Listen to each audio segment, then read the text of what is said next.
It's time for Bourbon with Friends, the bourbon podcast that never takes itself too seriously.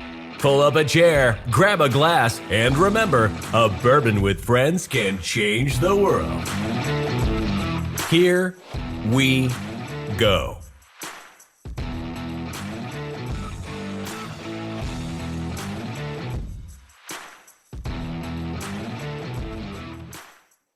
Hey everybody, welcome to Bourbon and Friends. Myself, Adrian, and Martin are here to talk about whiskeys from around the world and how a Bourbon with Friends can change the world. How are you guys doing?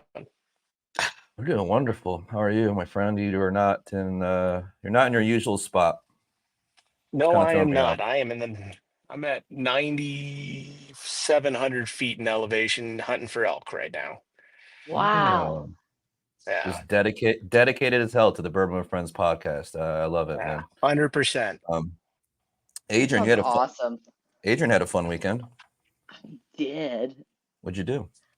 I went to the Kentucky Bourbon Festival at Nice. the Look time at of my you go. life. I It know. was so fun. I 100% bought the ticket so I could see people. Yeah. I didn't drink a lot of whiskey. I didn't try a lot of stuff. I probably should have, but I genuinely adore being around all those people. So hmm it was awesome. For the people who've been kind of following Adrian's journey with American single malts, I do want you to repeat what you told us before we started the recording. Yes. Yes. So I had her- the pleasure of attending a bottle share with some folks, and the first thing I tried was the Cedar Ridge quintessential single malt, and it was Mhm. probably the best single malt I've ever had. I'm so It proud was- of you. right? It was so good. We're so Man, it was close. so good. It was We're good. so close. So No, those the quintessentials that Cedar Ridge does are pretty amazing. So that's it doesn't surprise me, and I do also feel like it's something that's bourbon people can be very adapt to, because it's just the kind of flavor profile of their single malts is very friendly to people who are maybe a little bit more into like the sweet bourbon notes and things like that. So I'm glad you're coming along. By this time next year, you're gonna own Scotch. You're gonna have all the single malts. So I'm proud, man. I'm hoping to do the same thing with tequila. I see. I see Oh, what she's doing. I see what she's doing. That was sneaky, really good. sneaky. Okay. Well, since you had such a wonderful segue, why don't you go ahead and introduce our guest for today? So our guest today is Shari Baxter Hi, from Shari. Next Century Spirits. Hello. Hi. We should start snapping when we introduce guests. I don't know. I've seen people do that. I don't know No, why. that's just Martin. shouldn't- That's you shouldn't not do that. never going to be us. We don't have to do It's that. like the Addams Yeah. family, and Yeah. he is wearing black. Uh-huh. Well, welcome. Yeah. Well, thank you. It's a pleasure to be here to talk to you all today. Awesome. Absolutely. Thank you. So, if you don't mind, we'd like to ask you. So we know you're with Next Century Spirits. Can you talk a little bit about yourself and your role there? Yes, I have been with Next Century Spirits about a year. I'm almost September 26th will be a year, so I'm almost at my anniversary. I'm the Vice President of Research and Development and Quality. So I oversee all of the scientists, all the technical crew, the engineers that work on developing our liquids, as well as ensuring that day-to-day quality with every bottle that goes out the door. Nice. That's awesome. I have so many more questions when it comes to that too. Now, it's like, how many scientists? How big is this facility? What's going on? But we'll get into those questions a little bit later. Great. So, I do have an interesting question for you. How did Seth McFarland get involved in this with you guys, and is he actually funny? Well, Seth McFarland Did was that come through? involved. Okay. It did. Seth McFarland was involved prior to my time at the company, but he is a fantastic founding investor. and he continues to Nice. be a great founding investor, kind of behind the scenes with our Bear Fight brand, and is really helping us, giving us a place to play with innovation, which Yeah. is what Bear Fight does for us. Yeah, Love that. I didn't know he was like is he like a whiskey guy in general, or was it just something that he wanted to do? I'm not sure that I can answer that. It Fair was enough. founded back in 2021, so a couple of years before I started with the company. Yeah. Okay. He seems like a guy that would. I don't know why, because I think it's because he does like all like the big swing band kind of stuff, like on his shows. He does a lot of those kind of things. He just seems like a dude that would just be sitting back with a whiskey. So yeah, that'd be awesome. Oh, yeah, okay. Zero confirmed it. He is a whiskey drinker. I kind of assumed, like I said, I sort of assumed so. So that's pretty awesome. Well, we are going to talk about the Bear Fight that we have right here in a little bit. We're going to actually get into it and do some notes. But I think one thing we all want to know is, where did the name come from, Bear Fight? That I might have to defer to Ciarra, because again, that was the founding of the brand. 1 second. Let's Um, get Ciarra in here. Yeah, There she Hey. I is. apologize. There you go. No, you're Sorry, fine. guys. I was you're realizing I couldn't figure out how to get in this place. I was backstage.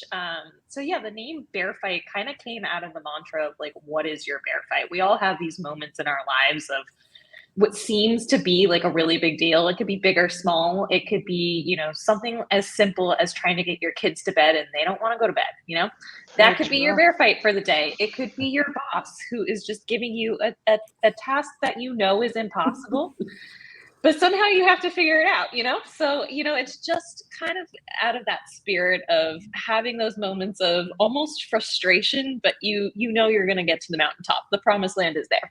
So that's kind of what inspired the name. That's Oh, pretty love cool. that. I like that. That is really cool, actually. Yeah. Yeah.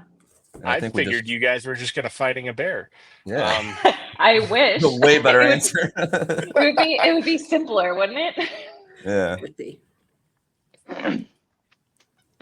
So, on the bottle, on this lovely little bottle here, Yes.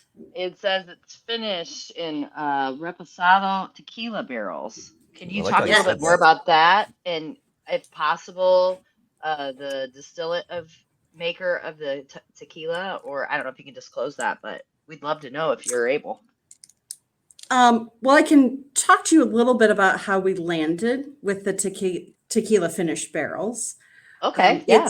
It's something that you don't see in the industry. You see a lot of bourbon finished in sherry or finished in port, traditional finishing casks for whiskey. And with Bear Fight, we want to be different. We want to push the boundaries a little bit and to explore what could be in whiskey. And so we looked at other categories. Tequila's really an exploding category right now. Reposado is amazing with that light age, having aged in ex-bourbon barrels. And so we looked at a variety of different Reposado tequila casks and then found a blend that works for us. So it's our proprietary blend of Reposado tequila casks. So we unfortunately can't tell you our secrets, but it's to match perfectly with that Kentucky bourbon base, that 3-year-old Kentucky bourbon aged in the traditional way, finished in these Reposado tequila barrels to create that unique experience. Yeah, I had to ask. I'm sorry. It's okay.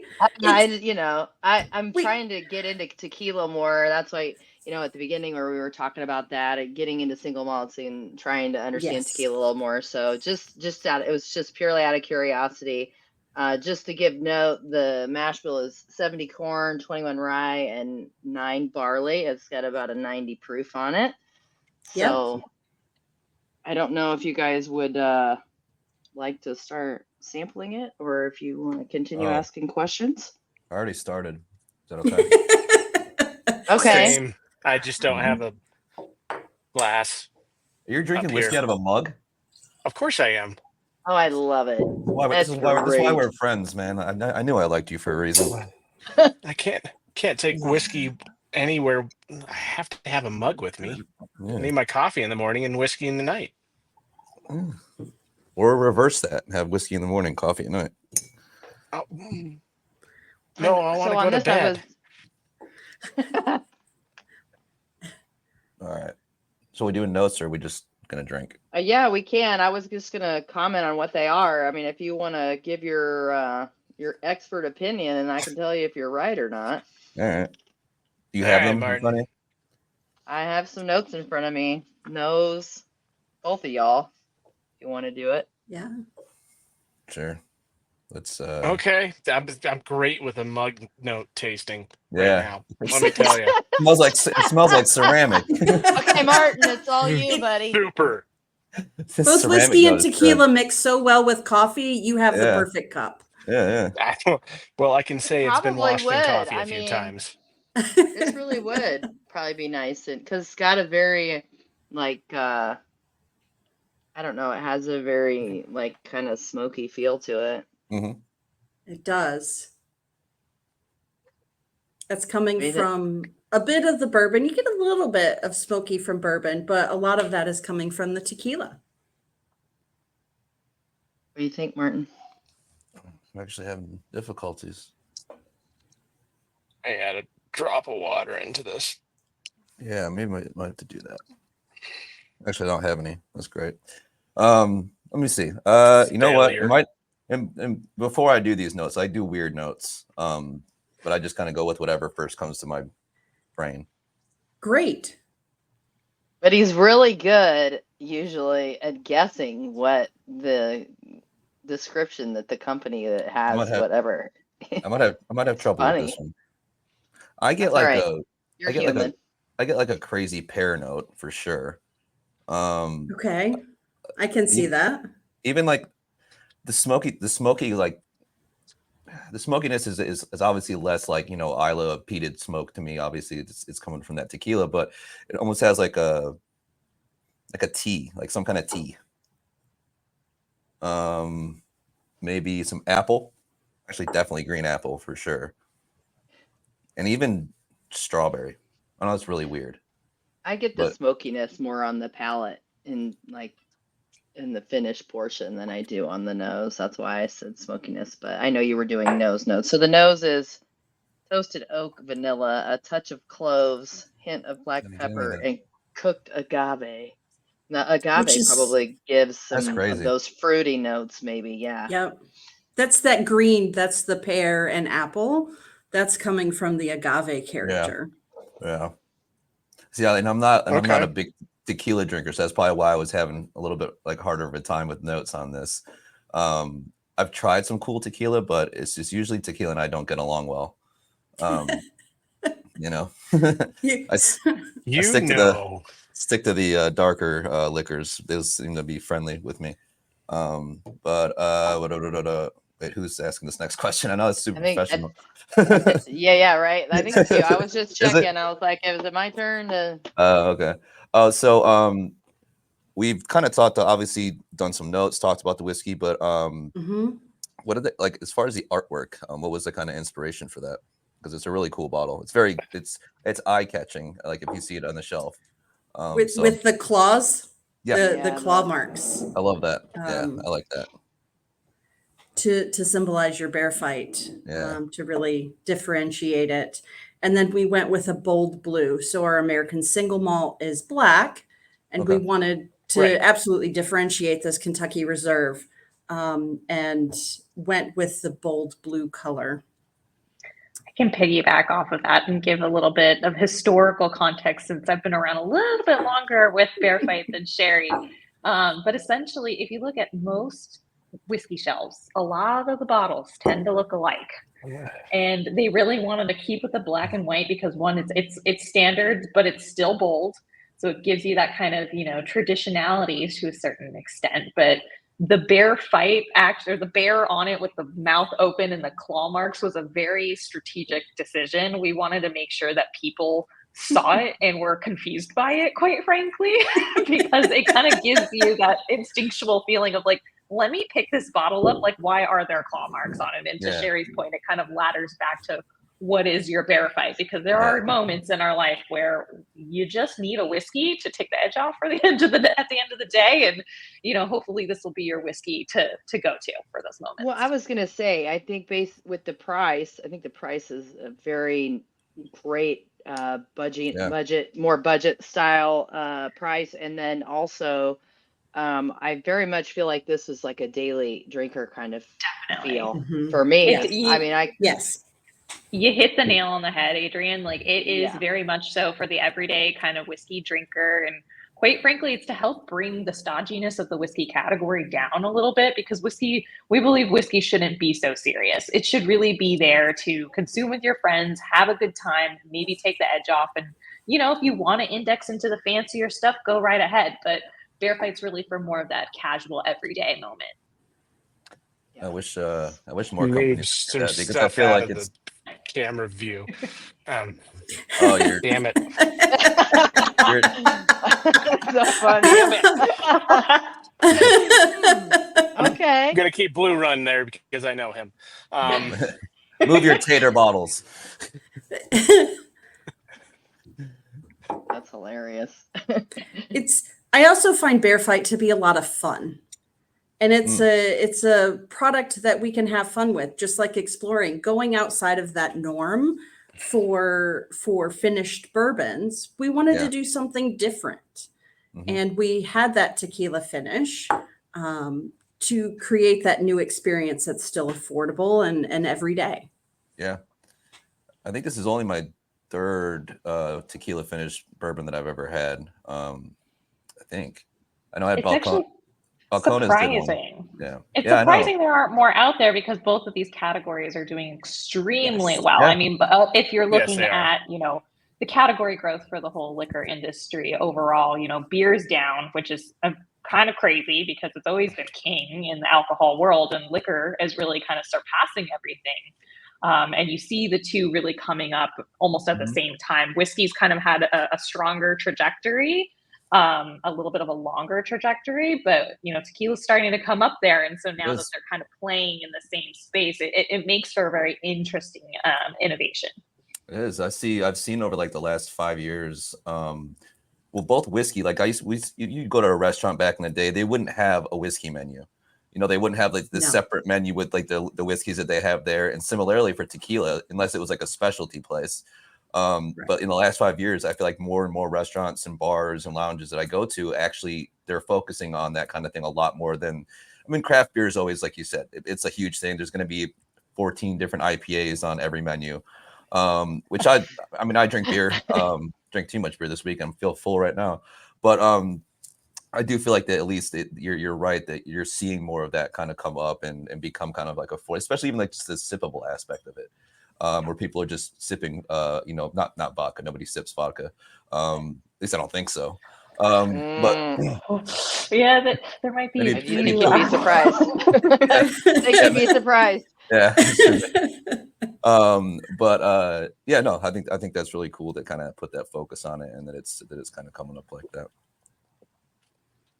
All right, so Sherry, I want to get a little nerdy with you right now. Get nerdy. Because Love it. I am so curious on your guys' process and your filtration work and your technology. Can you explain any of it that is not proprietary to the rest of our audience and share a little bit of knowledge with us about everything that you have there and how this company is run in such an advanced way?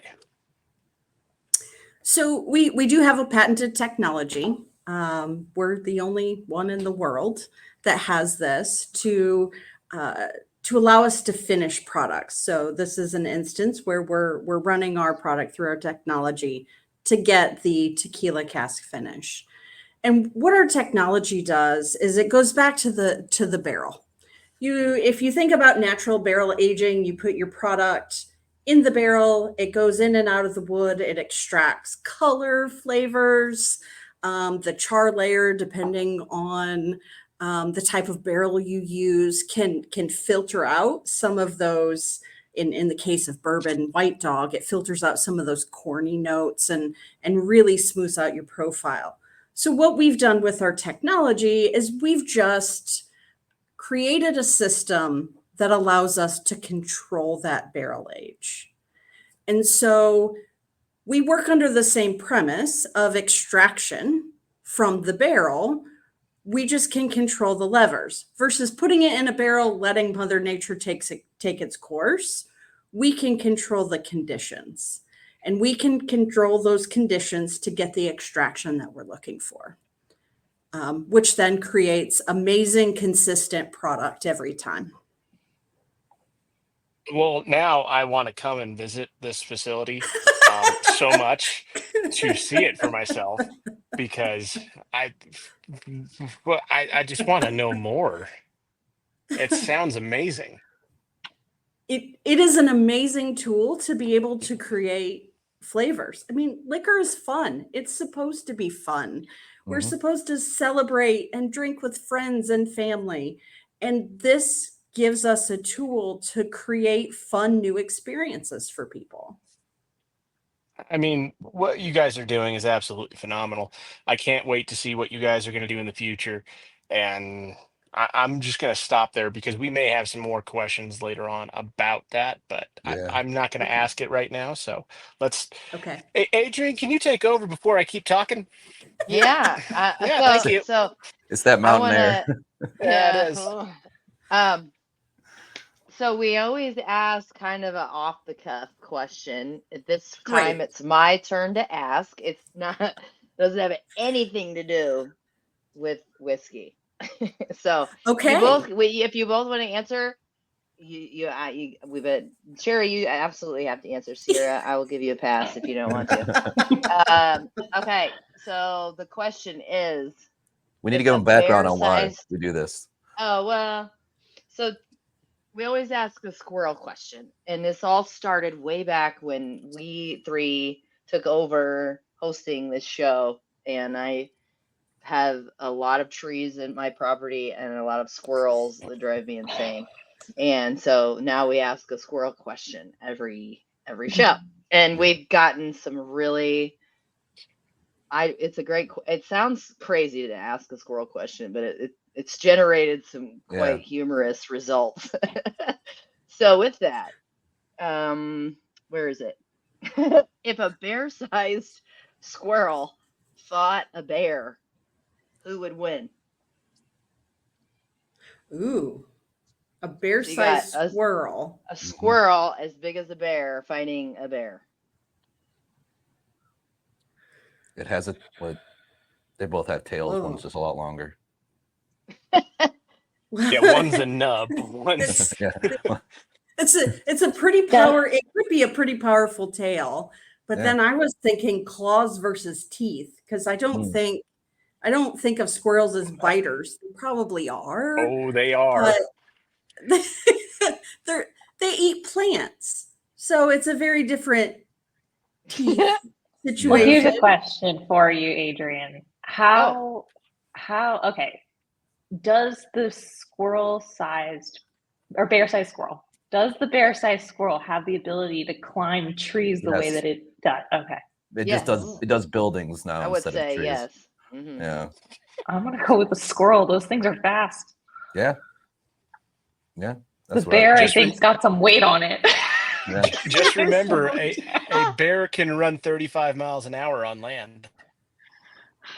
They are Wow. fast. Yeah.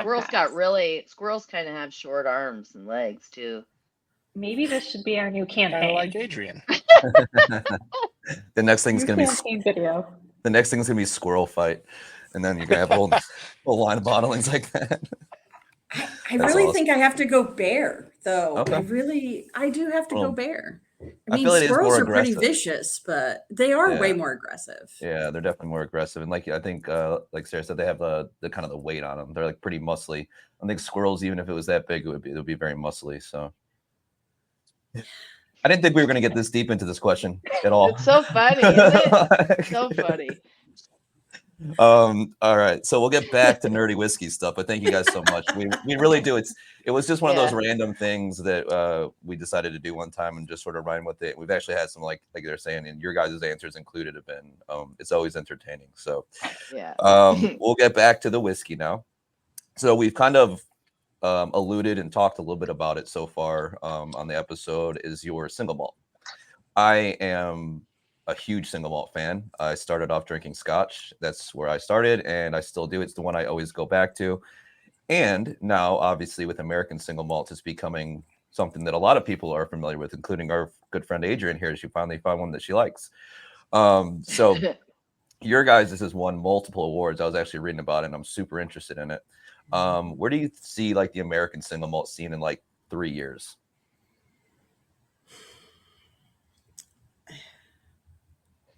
I think it will grow. I absolutely think that it is a growing category. It adds something different to the American whiskey category. And bourbon is fantastic. I love bourbon, and my entire career I've worked with bourbon. But I think it provides that new option of something different to explore. And I believe it will grow and also evolve. Because right now you have a lot of different profiles in the American single malt category. It was just recently defined as far as what American single malt means. So I think it's going to evolve to consumer tastes, just like bourbon and our other whiskeys have. And I think it's going to be a fun place to play from a whiskey perspective. No, I definitely do too. I mean, you'd see a lot of like the really big brands even putting out their version of an American single malt, and then you've got brands that are like even doing like independent bottling stuff like Lost Lantern, who are just doing some really cool stuff that are trying to show that all these different American single malts are coming out. You're seeing peated stuff that's actually done with peat from the U.S., which is unique. Usually it's sourced from Scotland, but yeah, I think you're right. I think it's something that's going to grow. I don't think it can ever. Do you think it could ever overtake bourbon though? I don't think it ever could. No. Yeah. Just like there's a place for rye. There's a place for a good rye whiskey. There is a place for a good wheated whiskey. There's a place in cocktails and in consumption. I don't think any of them will overtake bourbon. No. It's such a beast, but I think there's a place for it though on the shelf. Yeah, absolutely. I do. It is. I mean, it is. It's like the American spirit. I mean, you think about bourbon, it's like, but yeah, I do hope it gets a little bit bigger. It's fun to watch people that I know who swore up and down they would never drink single malt. They don't like single malt. Here we How are. dare you, Martin? I feel like single malts, at least from what I've had the pleasure of trying at this point, it's much more lighter, fruitier type of liquor. It's not, got those heavier oak and toffee caramel things to it like bourbon does. It's just definitely lighter and fresher, that kind of thing. So if that's absolutely, if that's what you're into. Now I need to try your guys' American single malt. I'm gonna have to look for it. It makes two of us, Martin. That sounds amazing. We'll make sure you guys get a bottle. Don't worry. Thank you. So I do Appreciate have that. a personal question for both of you guys. So this goes to both of you guys. We both now know that you guys like to drink whiskey, or we hope you guys like to drink whiskey. You would assume so, yeah. Yeah, we would assume. But what is your favorite type of whiskey you personally like to drink that's not bear fight? I'm a Scotch drinker, and that has absolutely evolved over time. When I started in the industry 17 years ago, I started out with Canadian, moved to Jack Daniels, and then moved into Kentucky bourbon. And probably the last 3 to 5 years, I've migrated into Scotch, exploring the smoky and then the milder for days that I don't want to smoke bomb of an Islay Scotch. But I'm enjoying the journey right now of Scotch. Nice. Very nice. Asking me to pick a favorite is like asking me to pick which one of my children I love the most. So I think that's a really hard question. I think I'm going to do it by category if that's okay. I was gonna say, yeah. What's your favorite If I'm bourbon going to be rye? picking a rye, I'd probably pick High West. I'd probably do the double rye for High West. Absolutely Ooh. love that. Makes a great Manhattan on it. Like, honestly, it's so good. Yes. If I'm going to pick a scotch, I'd probably pick the Glenlivet 14 year with the cognac cask. Just chef's kiss. Like, you don't need anything with it. I could just drink that all day long. And then bourbon, I guess, I'd have to go with Old Faithful Woodford. Chris Morris really did his homework there, and I've got to pay respect to that man. He's a legend. Woodford. He's a great. And it's just something that, I always think of the Kentucky Derby every time I have a mint julep when I sip on it. Oh, Love. that sounds amazing. All right. Well, you guys gave both amazing answers. Martin and I are absolutely obsessed with Scotch and single malts, and then we're involved in some whiskey in other areas as well, you could say. Yeah.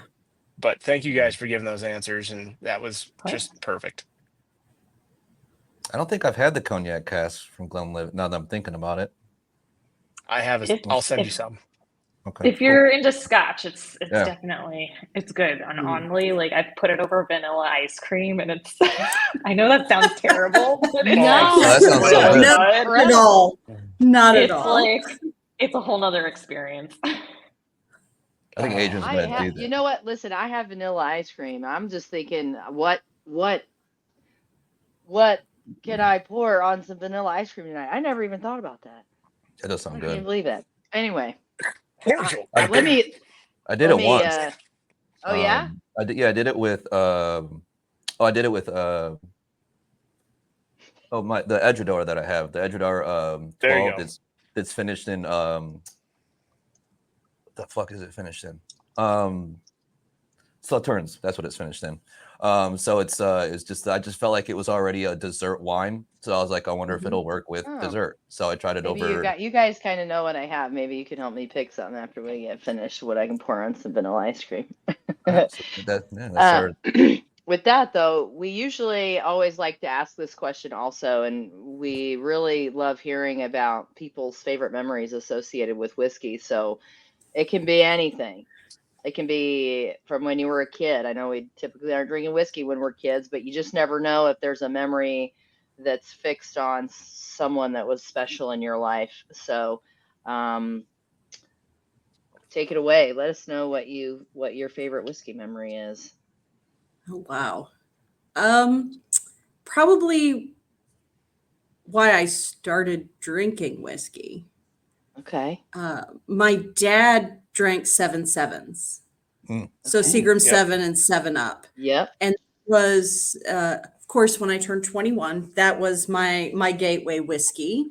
Drinking 7-7s, kind of migrating into Crown and 7, because Crown was a little easier to find at that point. And then just slowly evolving into more bold whiskeys. But I think getting started with my dad drinking 7-7s, and why not? That's a great place to start. So we should start somewhere. Yeah, I love that. Love that. What about you, Ciarra? Ciarra? I'd have to say it's actually my grandpa, but he wasn't a bourbon drinker. He was more of a Scotch drinker, and he'd always have a different Scotch. It was never the same bottle. He was not an aficionado by any means. I think he was just trying things. And so I used to like to smell the corks all the time. And I was like, I just can't wait till I'm 21 so I can try this too. I love that. I love that. Meanwhile, I'm stealing Glenfiddich off my dad's whiskey bar when I was like 14. That's why I'm saying it could be when you were a kid, you know. Well, you never know. Well, I've told that story. I mean, like, because I stole it. He found out that I had taken it because he measured, and I didn't know that. And now that's he and I's like nostalgic drink. So like whenever we get together, because my parents are from Scotland, so whenever we get together, we drink a little dram of Glenfiddich 12 together, because it's just like kind of like a memory thing. So and now I'm actually of age to drink it. So You are? Just a few years. just 19 years.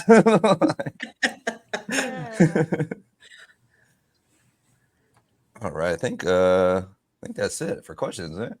Well, I got one more Has you guys said question, anything? and Okay, cool. this is something that we should have asked before the favorite whiskey question. But Yeah. what's next for Bear Fight? Yeah. Ooh.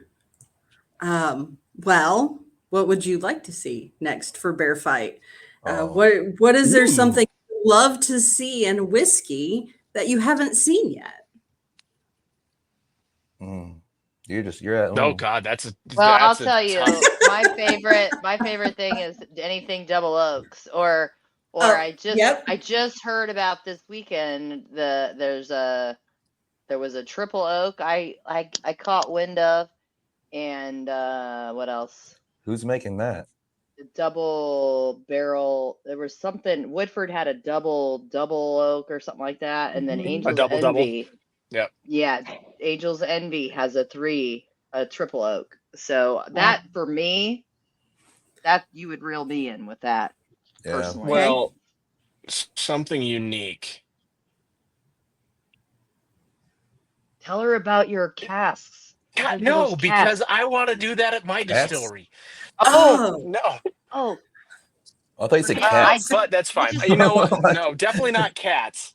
I was like, what? You went outside the window? I'm going to throw it out there. I really want someone to do a red African wood cast finish. So just really expensive red casks. African wood. Okay. Yeah. Oh my God. To cook with it's absolutely amazing. I love it.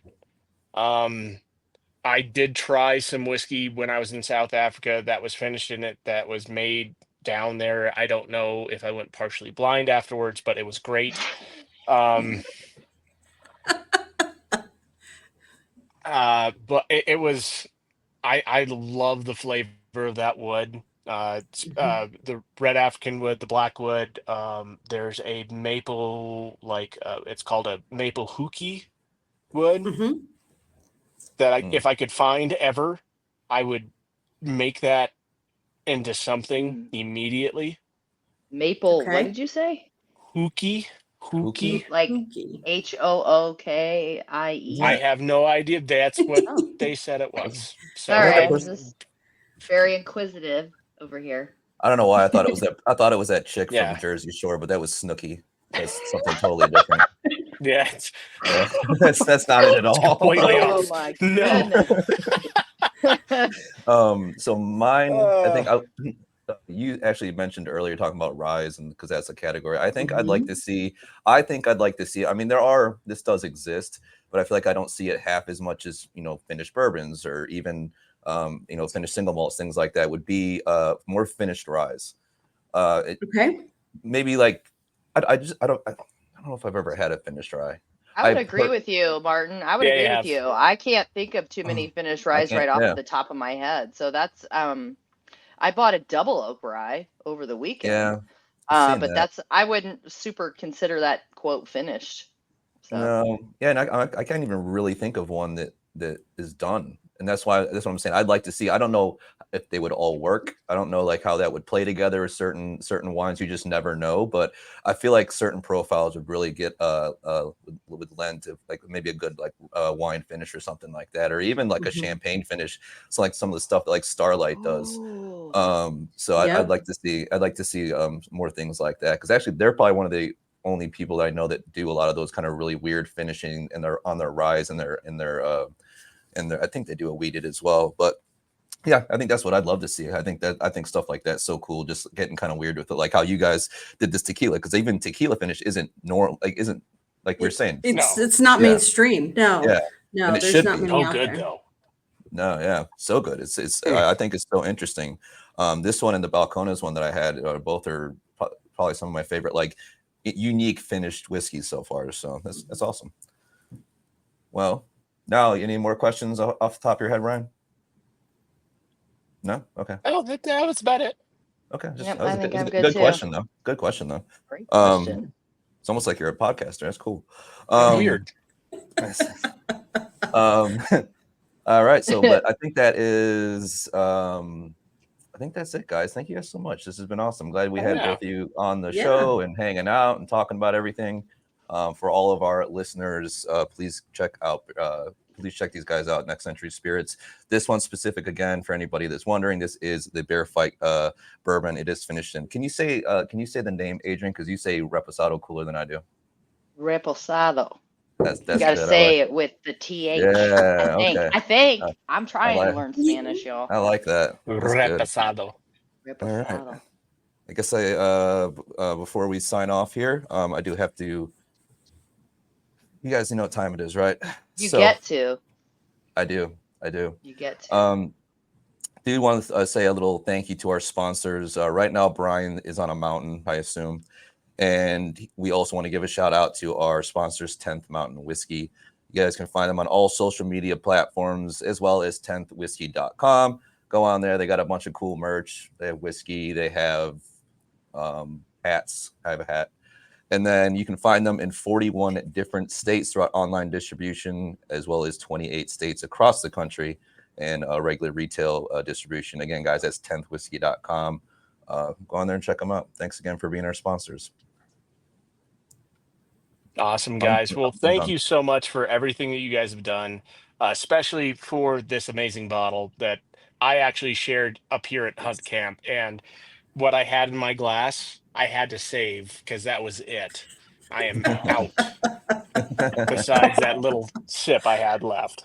Nice. So thank you guys for sharing that with us. And thank you for coming on, talking about your whiskey, talking about your company, and giving us some inside information, even though it was very, very hidden, but some inside information on what you guys do and what's maybe coming up next with your guys' stuff. Well, thank you guys from us. And remember, everybody, a bourbon with friends can change the world. Cheers, y'all. Have a great day or night. Cheers. Bye, everybody. Bye. That's it for this episode of Bourbon with Friends. Be sure to subscribe so you don't miss a single episode. While you're at it, leave us a review to make it easier for others to find the show. You can also check us out on Instagram at BWF Podcast. Thanks for listening.